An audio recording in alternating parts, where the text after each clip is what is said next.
L'arquilleur des cités volantes, chapitre 7. La table du grand cru.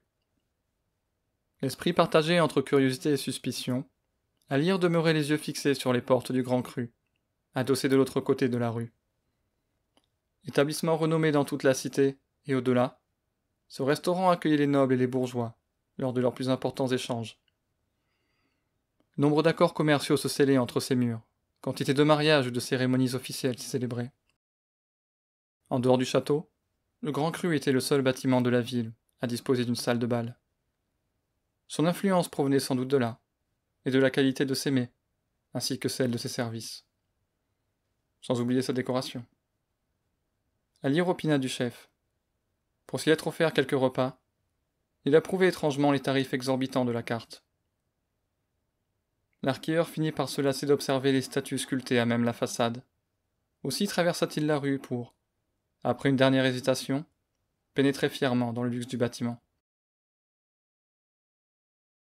Un homme en livrée beige, droit et glorieux comme un prince, l'accueillit aussitôt, les yeux emplis de dédain.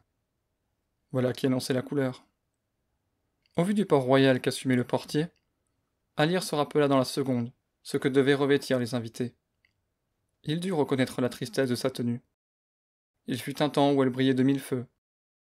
Après toutes ses aventures à fouiller la poussière, à se faufiler dans des boyaux oubliés et à voler aux quatre coins du continent, sa mine se flétrissait. Mongereau avait sans doute raison, finalement. Pourtant, l'arquilleur se redressa et signala à l'employé qu'il n'attendrait pas davantage qu'il lui montre la voie. L'homme en livrée s'exécuta et l'invita à le suivre. Le couloir s'ouvrit rapidement, sur une salle marquée par de larges piliers cylindriques vert émeraude, contrastant avec les boiseries sombres qui couvraient les murs jusqu'à mi-hauteur. Les tables, isolées les unes des autres par des palissades, s'enorgueillissaient de fauteuils épais, aux dossiers arrondis. La lumière des bougies éclairait discrètement les domaines ainsi formés. Des chemins de tapis invitaient les clients vers leurs destinations respectives. Alire suivit son guide, jusqu'à l'une des rares alcôves encore inoccupées. Mongereau le receleur n'avait pas menti. Tous ceux qui lui avaient volé le titre d'arquilleur et autres pillards de tous bords avaient répondu à l'appel, dragonniers ou non. Une trentaine environ. L'impatience régnait malgré la magnificence des lieux. Certains attendaient là depuis plusieurs dizaines de minutes.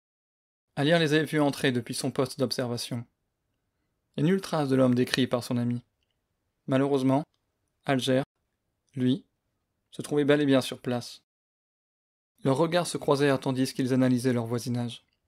L'arquilleur lui sourit faussement, les yeux emplis de malice.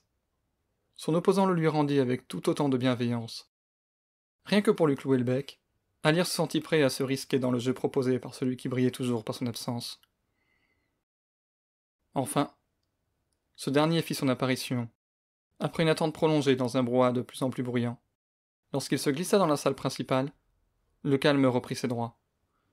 D'une démarche souple, l'homme se plaça au centre de la pièce, là où tous pourraient le voir et l'entendre. « Messieurs et mesdames, entama-t-il d'une voix à la fois suave et hautaine, merci d'être venus aussi nombreux. Je considère dès à présent que les candidats sont tous réunis. Les potentiels retardataires et les indécis sont tout simplement éliminés de mes perspectives. Nous pouvons donc commencer.